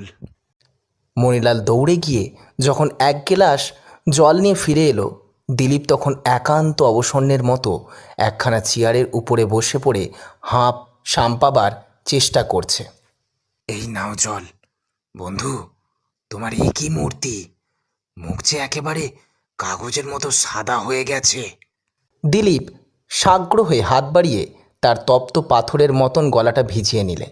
তারপর খানিকক্ষণ চুপ করে থাকবার পর বললে, মণিলাল, সব কথা পরে বলছি, আপাতত শুনে রাখো, আজ রাত্রে তোমার বাড়িই হবে আমার শয়ন মন্দির। কাল সকালে আবার সূর্যোদয় না হলে আমি আর এ বাড়ির বাইরে যেতে পারবো না। দিলীপের মুখের দিকে তাকিয়ে মণিলাল বললে, তুমি যা বলবে তাই হবে। আমি তোমার জন্য ব্যবস্থা করতে বলছি। ও কি, উঠে আবার কোথায় যাচ্ছ? দোতলার বারান্দায়, সেখান থেকে চারিদিকের সব দেখা যায়। তুমি আমার সঙ্গে এসো, আমি যা দেখেছি তুমিও তা নিজের চোখে দেখলে ভালো হয়। দোতলার বারান্দায় বেরিয়ে চোখে পড়ল চারিদিকেই চন্দ্রালোকের রাজ্য, যার প্রজা হচ্ছে গাছপালা, লতা পাতা, ফুল ফল। দিলীপ প্রথমে বারান্দা থেকে ঝুঁকে পড়ে বাগানের যতখানি দেখা যায় তার উপরে চোখ বুলিয়ে নিলে। সেখানে দক্ষিণা বাতাসে কেবল ছোট বড় ফুল গাছেরা দুলে দুলে চন্দ্রলেখার স্বপ্ন দেখছে। তারপর সে মাঠের পর মাঠের দিকে এবং সুদীর্ঘ সাদা ফিতার মতো মেঠো পথের দিকে তীক্ষ্ণ দৃষ্টিতে তাকিয়ে দেখলে সেখানেও জনহীন পূর্ণ শান্তির মধ্যে ঘুমিয়ে রয়েছে সুমধুর জ্যোৎস্না। কাছে বা দূরে জীবন্ত কোনো প্রাণীর ছায়া পর্যন্ত দেখা গেল না। দিলীপ, তুমি কি সিদ্ধি খেয়ে দুঃস্বপ্ন দেখে ভয় পেয়েছ? এখানে এসে কাকে তুমি খুঁজতে চাও? সে কথা তোমাকে বলছি, কিন্তু কোথায় গেল সে? কোথায় লুকালো? হ্যাঁ হ্যাঁ, ওই দেখো মণিলাল, ওই দেখো, পথটা যেখানে মোড় ফিরেছে ওইখানে তাকিয়ে দেখো। বলেই সে উত্তেজিতভাবে মণিলালের বাহু সজোরে চেপে ধরল। হ্যাঁ, আমি দেখতে পাচ্ছি। আমাকে দেখাবার জন্য এত জোরে আমার হাত চেপে ধরবার দরকার নেই। হ্যাঁ, ওখান দিয়ে কেউ যাচ্ছে বটে, কোনো মানুষ। দেখলে মনে হয় সে রোগা, কিন্তু চ্যাঙা, খুব চ্যাঙা। বেশ তো, পথ দিয়ে মানুষ যাচ্ছে, আর মানুষরা চিরকালই পথ দিয়ে চলে, কিন্তু সেজন্য তোমার এত বেশি ভয় পাবার কারণ কি? কারণ কিছুই নেই, তবে ওই মূর্তিটাই আমাকে ধরবার জন্য পিছনে তাড়া করেছিল। আচ্ছা, তোমার বৈঠকখানায় চলো, সব কথা সবিস্তারে বর্ণনা করছি। দুজনে আবার নেমে বৈঠকখানায় এসে বসল। প্রচুর আলোকে আনন্দময় সেই সাজানো ঘরের একখানা কৌচের উপরে বসে দিলীপ একেবারে গোড়া থেকে শুরু করে শেষ পর্যন্ত সমস্ত ঘটনা একে একে মণিলালের কাছে বর্ণনা করে গেল। ছোটোখাটো খুঁটিনাটিটি পর্যন্ত বাদ দিলে না। মণিলাল, এই হচ্ছে আমার অভিশপ্ত অভিজ্ঞতার ইতিহাস। এ কাহিনী অসম্ভাব্য বটে, কিন্তু এর প্রত্যেক বর্ণই সত্য। মণিলাল বেশ খানিকক্ষণ স্তব্ধ হয়ে বসে রইল, তার মুখের উপরে একটা হতভম্ব ভাব। তারপর সে ধীরে ধীরে বললে, আমার জীবনে এমন গল্প কখনো শুনিনি। তুমি সমস্ত বিষয় বর্ণনা করলে বটে, কিন্তু তুমি নিজে কি সিদ্ধান্তে উপস্থিত হয়েছো বলো দেখি। তোমার নিজের মত কি? তার আগে তোমার মত শুনতে চাই। এ বিষয় নিয়ে তুমি ভাববার সময় পেয়েছো, আমি পাইনি।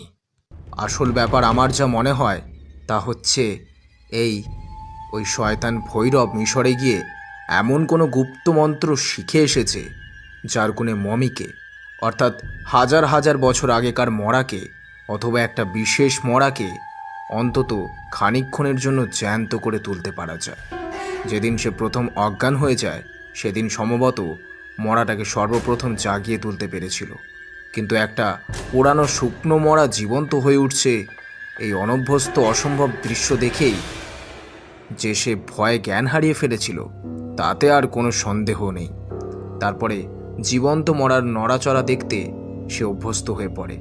যদিও মমির সেই জীবন নিশ্চয়ই দীর্ঘস্থায়ী নয়, কারণ আমি তাকে দিনের পর দিন সম্পূর্ণ জড় পদার্থের মতো কফিনের ভিতরে থাকতে দেখেছি। কিন্তু এক অপার্থিব অদ্ভুত শক্তির অধিকারী হয়ে ভৈরব বুঝলে যে মরার সাহায্যেও সে মনের মতো কার্য সফল করতে পারে, কারণ এটা হচ্ছে মানুষের মরা।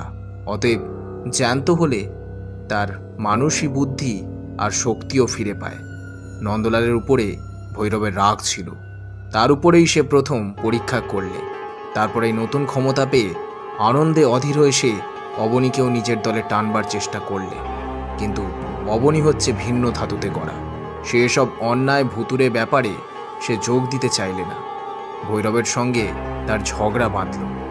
এমন লোকের হাতে সে নিজের বোনকে সমর্পণ করতে নারাজ হলো, আর তার ফলে সেও পড়ল ভৈরবের হুকুমে ওই জ্যান্ত মরার হাতে।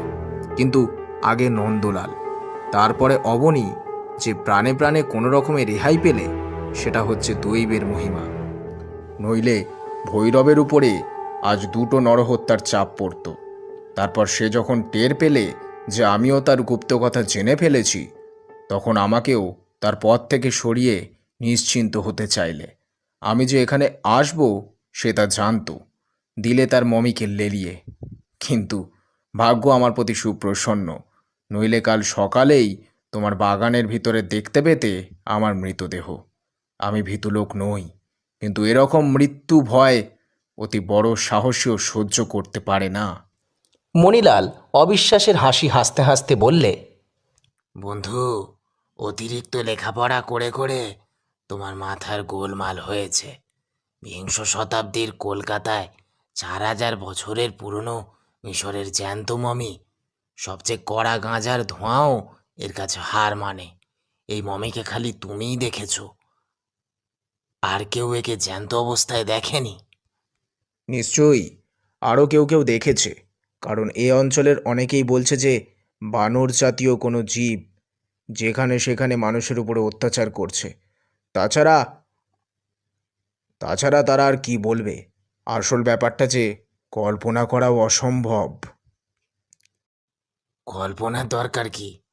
আসল ব্যাপার তো বেশ বোঝা যাচ্ছে। কি বোঝা যাচ্ছে? প্রথমত ধরো, তুমি বলছো শূন্য কফিনকেও হঠাৎ পূর্ণ হতে দেখেছো। তুমি ভুলে যাচ্ছ ভৈরবের ঘরে আলো কমানো ছিল। সেই ম্লান আলোতে প্রথমটা তোমার ভালো করে তাকাবার দরকার হয়নি, তাই তুমি চোখের ভ্রমে মমিটাকে দেখতে পাওনি। না না মণিলাল, এ হতে পারে না। হতে পারে নাকি? তাই হয়েছে। তারপর আমার বিশ্বাস এ অঞ্চলে হঠাৎ কোনো গুন্ডা এসে লীলা খেলা শুরু করেছে। নন্দলালের উপরে সেই আক্রমণ করেছে, তোমাকে একলা পেয়ে সেই তেড়ে এসেছে। আর অবনী জলের ভেতরে নিজেই পড়ে গেছে দৈব গতিতে। এসবের জন্য ভৈরবকে দায়ী করো না, কারণ তোমার এই উদ্ভট মতো ধোপে টিকবে না। তাকে জোর করে আদালতে হাজির করলেও আইন তোমার একটা কথাও বিশ্বাস করবে না। দিলীপ গম্ভীর স্বরে বললে, আমি তা জানি, তাই আইনের আশ্রয় না নিয়ে আমি নিজের শক্তির উপরেই নির্ভর করতে চাই। তার মানে? আমি কলকাতাকে এক অদ্ভুত বিপদ থেকে রক্ষা করতে চাই। কেবল তাই নয়, সবচেয়ে বড় কথা হচ্ছে আমি নিজে আত্মরক্ষা করতে চাই। আমার কর্তব্য আমি স্থির করেছি। এখন ঘণ্টাখানেক আমাকে একলা থাকতে দাও। আমাকে একটা কলম আর একখানা কাগজের প্যাড দিতে পারবে? নিশ্চয়ই। ওই কোণের টেবিলের ধারে গিয়ে বসলেই তুমি যা চাও তাই পাবে। দিলীপ টেবিলের ধারে গিয়ে বসল। তারপর কাগজ কলম নিয়ে কি লিখতে লাগলো।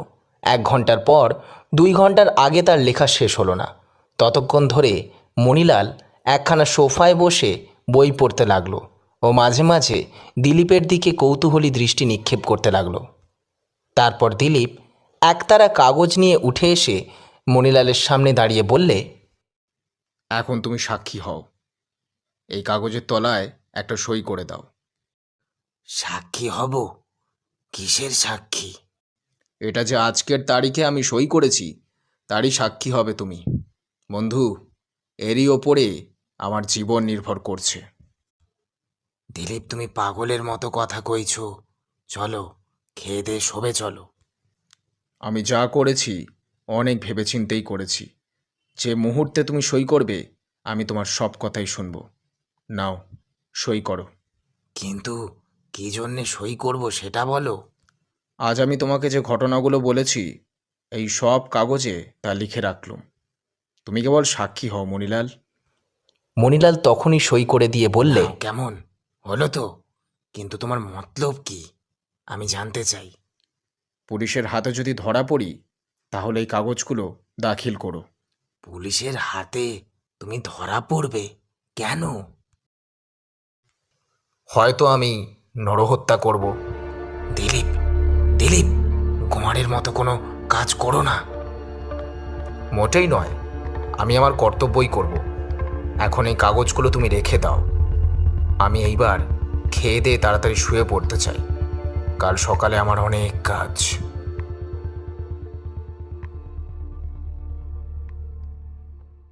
দিলীপকে যারা চেনে তারা জানে যে শত্রু হিসাবে সে বড় সহজ মানুষ নয়। যেমন মন দিয়ে সে লেখাপড়া করত, তেমনিভাবে দেহ মন একাগ্র করেই লোকের সঙ্গে বন্ধুতা বা শত্রুতা করতে পারত। এই ছিল তার স্বভাব। অর্ধসমাপ্ত করে কোনো কিছুই সে ফেলে রাখতে পারত না। সে যে কী করবে সে কথা কিছুতেই মণিলালের কাছে ভাঙলে না। কিন্তু পরদিন প্রভাতে পূর্ব আকাশে রঙের খেলা শুরু হবার আগেই দিলীপ বিছানা ছেড়ে জামা কাপড় পরে তাড়াতাড়ি বেরিয়ে পড়ল। এই তো সেই চিরপরিচিত বিহঙ্গ, কলরোলে ও তরু মর্মরে সঙ্গীতময় পথ আর মাঠ। কিন্তু অবর্ণনীয় বিভীষিকার চলন্ত ছায়াকে বুকে করে রাতে ওরাই কি ভয়ানক হয়ে উঠেছিল। রাতের অন্ধকার ও অস্পষ্টতা এসে পথঘাটে যে কোনো বিভীষিকার জন্য জমি তৈরি করে রাখে, তাই হঠাৎ কোথাও একটা গাছের ডাল নড়লে বা পেঁচা ডেকে উঠলে বা বাহুর ডানা ঝটপট করলে মানুষের বুকও ছম করতে থাকে। কিন্তু দিনের বেলায় সুস্পষ্ট সূর্যালোক কাপুরুষকেও সাহসী করে তোলে। সেই সৃষ্টি ছাড়া মূর্তিটা আজ যদি এখন এই মেঠো পথে এসে দাঁড়ায়, দিলীপ নিশ্চয়ই তাহলে কালকের মতো ভয় উদ্ভ্রান্ত হয়ে উঠবে না। এমনই সব ভাবতে ভাবতে দিলীপ কাঁচা রোদের সোনামাখা পথের উপর দিয়ে এগিয়ে চলল। প্রথমে প্রতাপের বাড়িতে গিয়ে হাজির হলো। প্রতাপ তখন সবে উঠে মুখ হাত ধুয়ে প্রভাতী চায়ের সঙ্গে খবরের কাগজ নিয়ে বসেছে। দিলীপকে এত ভোরে দেখে বিস্মিত হয়ে বললে, তো তুমি যে এখন চা আনতে বলি। না ধন্যবাদ, প্রতাপ, তুমি এখন আমার সঙ্গে আসতে পারবে? কেন পারবো না? আমি যা বলবো করবে? নিশ্চয়ই। তোমাদের বন্দুক আছে না? আছে, কিন্তু বন্দুক কি হবে? সেটা সঙ্গে করে নিয়ে এসো, আর এক গাছা খুব মোটা লাঠি। বাঘ মারা যায় এমন লাঠি তোমায় দিতে পারি, কিন্তু এত অস্ত্র শস্ত্র কেন? যুদ্ধযাত্রা করবে নাকি? দেওয়ালের উপরে ওই যে বড় রামদাখানা টাঙানো রয়েছে, ওখানাও চাই। এই যে কুরুক্ষেত্রের আয়োজন, আর কিছু চাই? কামান টামান? আপাতত দরকার হবে না, তোমাকেও দরকার হতো না, কিন্তু পাছে একজনের বেশি লোক আমাকে আক্রমণ করে, সেই ভয়েই তোমাকে নিয়ে যাচ্ছি। আমরা কেউ শিশু নই, কেউ আক্রমণ করলে নিশ্চয়ই লড়াই করতে পারবো, কি বলো?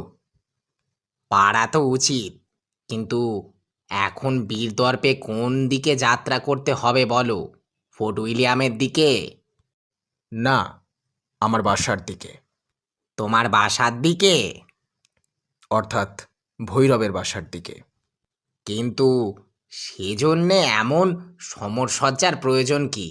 ভৈরবকে যদি বধ করতে চাও, একটা ঘুষি বা চড় বা লাঠি যথেষ্ট। না প্রতাপ, না, ভৈরব একলা নেই। তাহলে সেও কি সৈন্য সংগ্রহ করেছে? এসব প্রশ্নের জবাব পরে দেব, এখন যা বলি শোনো। বন্দুক আর রামদা নিয়ে আমি ভৈরবের ঘরে ঢুকব। ওই মোটা লাঠি কাঁধে করে তুমি দরজার বাইরে অপেক্ষা করবে। যদি আমার দরকার হয় তোমাকে আমি ডাকবো, তখন তুমি লাঠি চালিয়ে শত্রু মারতে একটুও ইতস্তত করো না। এখন চলো। হুকুম জেনারেল, তাহলে এই আমি কুইক মার্চ শুরু করলুম। ভৈরব টেবিলের সামনে বসে এক মনে কি লিখছিল। দরজা খোলার শব্দে মুখ তুলে দেখলে দিলীপ ঘরে ঢুকে, আবার দরজা ভেজিয়ে দিলে। তার পিঠে বাঁধা বন্দুক, হাতে রামদা। প্রথমটা সে হতমম্বের মতো ফ্যালফ্যাল করে তাকিয়ে রইল, তারপর বিষম রাগে তার কপালের শিরগুলো ফুঁড়ে উঠল। দিলীপ কফিনটার দিকে তাকিয়ে দেখলে নিশার মৃত্যুর আড়ষ্ঠতায় নিয়ে প্রাচীন মিশরবাসী সেই সুদীর্ঘ মানবের মৃতদেহটা কফিনের ভিতরে দাঁড়িয়ে রয়েছে। তার কোটরগত চক্ষে আর জাগ্রত দৃষ্টির এতটুকু আভাস নেই। তার মাংসহীন বিবর্ণ চামড়া ঢাকা অস্থিসার দেহের উপরে শত শত শতাব্দীর কুৎসিত চিহ্নতা মাখানো লম্বা হাত দুখানা অনাবশ্যক উপসর্গের মতো একান্ত অসহায়ভাবে দেহের দুই দিকে ঝুলছে। যদিও তার কাক্কার দাঁড়ার মতো বাঁকানো নিষ্ঠুর হাতের আঙুলগুলো দেখলে মন যেন দমে যায়, কিন্তু 4000 বছরের ওই পুরনো শুঁকো মরা যে আবার ওই কফিন ছেড়ে পৃথিবীর সবুজ মাটির উপরে পদচারণা করতে পারে, এমন সম্ভাবনার কথা শুনলে পাগলও বোধহয় অবিশ্বাসের হাসি হেসে উঠবে। দিলীপ রীতিমতো গদিয়ানি চালে একখানা চেয়ার টেনে নিয়ে বসে পড়ে যেন নিজের মনেই বললে, দেখছি ধনুচিতে আজ ধুনোও পড়ছে না, পাপিরাস পুঁথির মন্ত্রও কেউ পড়ছে না, জন্তুমুখ দেবতাদের পুজোর আয়োজনও আজ নেই, মমিরও ঘুম এখনো ভাঙেনি। দিলীপবাবুর বোধহয় ভ্রম হয়েছে, এটা তাঁর নিজের ঘর নয়। দিলীপবাবুর ভ্রম হয়নি, তিনি যে একটা হত্যাকারীর আস্তানায় এসেছেন এই জ্ঞান তাঁর আছে। আমি যদি এখন ফোন করে পুলিশ ডাকি, তাহলে ঘরে ঢুকে কি দেখবে তারা? শান্তিপ্রিয় গোবেচারা ভৈরবের হাতে রয়েছে মাত্র একটি ফাউন্টেন পেন আর মহাবীর দিলীপবাবুর পৃষ্ঠদেশে বাঁধা দোনলা বন্দুক, আর হাতে চকচক রিচে মস্ত খাড়া। দিলীপ গাত্রস্থান করে বললে, পিঠের বন্দুক এই আমি হাতে নিলুম, আর হাতের এই রামদা উপহার দিলুম তোমাকে। এবার তুমিও সশস্ত্র হলে তো? টেবিলের উপরে স্থাপিত রামদার দিকে স্থির দৃষ্টিতে তাকিয়ে ভৈরব বললে, তারপর রামদার সঙ্গে কি বন্দুকের যুদ্ধ হবে? দিলীপ বুঝতে পারলে ভৈরব মনের ভাব চাপবার চেষ্টা করছে বটে, কিন্তু ভয়ে তার কণ্ঠস্বর কেঁপে কেঁপে উঠছে। সে ধীরে ধীরে উঠে দাঁড়িয়ে বললে, রামদা নিয়ে তুমিও উঠে দাঁড়াও, তারপর ওই মমিটাকে কেটে টুকরো টুকরো করে ফেলো। ও, খালি এই মরার উপরে খাঁড়ার ঘা? হ্যাঁ, খালি এই। শুনলুম রাজার আইন তোমাকে ধরতে পারবে না, কিন্তু আমার নিজের একটা আইন আছে, তার কাছে তোমার মুক্তি নেই। তোমার ঘরের ঘড়ির দিকে তাকিয়ে দেখো, বেলা 8টা বাজতে আর 5 মিনিট বাকি। এই আমি বন্দুক তৈরি রাখলাম। 5 মিনিটের মধ্যে তুমি যদি ওই মমিটাকে কেটে টুকরো টুকরো করে না ফেলো, বন্দুকের গুলিতে আমি তোমার খুলি উড়িয়ে দেব। তুমি আমাকে খুন করবে? হ্যাঁ, কি কারণে? তোমার শয়তানির জন্য। ভৈরব, 1 মিনিট গেল। কিন্তু কি শয়তানি আমি করেছি? বলা বাহুল্য, তুমিও জানো, আমিও জানি। এ হচ্ছে ধাপ্পা দিয়ে ভয় দেখানো। 2 মিনিট কাটলো। ধাপ্পায় আমি ভয় পাবো না। তুমি হচ্ছ পাগল, বিপজ্জনক পাগল।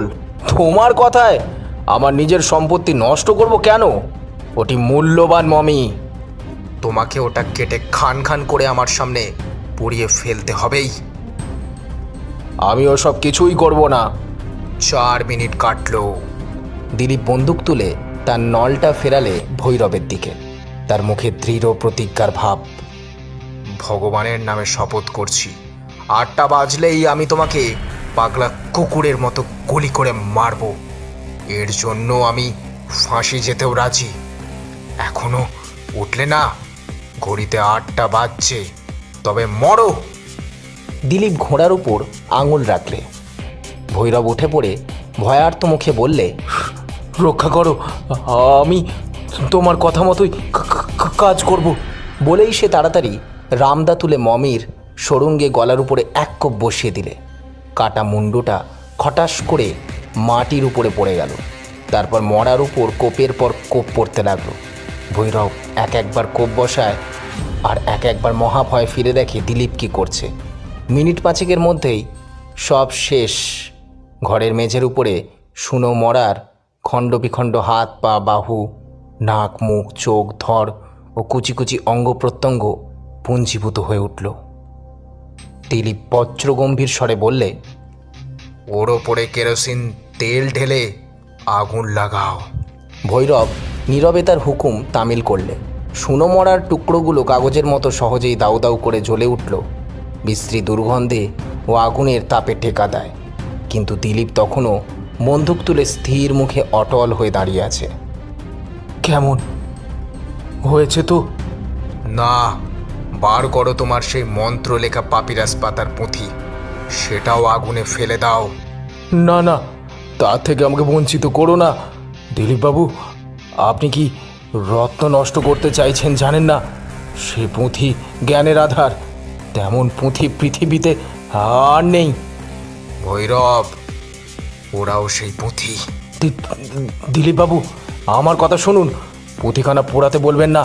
ও পুঁথি আমাদের দুজনের সম্পত্তি হয়ে থাক। ওর সব কথা আপনাকে আমি নিজে শিখিয়ে দেব। তাহলে আমরা দুজনে হব বিশ্বজয়ী। টেবিলের কোণটানায় পুঁথিখানা আছে, দিলীপ তা জানত। সে এগিয়ে গিয়ে সেখানা টেনে বার করলে। পুঁথিখানা যখন পুড়ে একেবারে ছাই হয়ে গেল, দিলীপ ফিরে হাসি মুখে বললে, ভৈরবচন্দ্র, এখন তুমি হলে নিবিড় সাপের মতো। আর আমার এখানে কোনো কাজ নেই। বিদায়।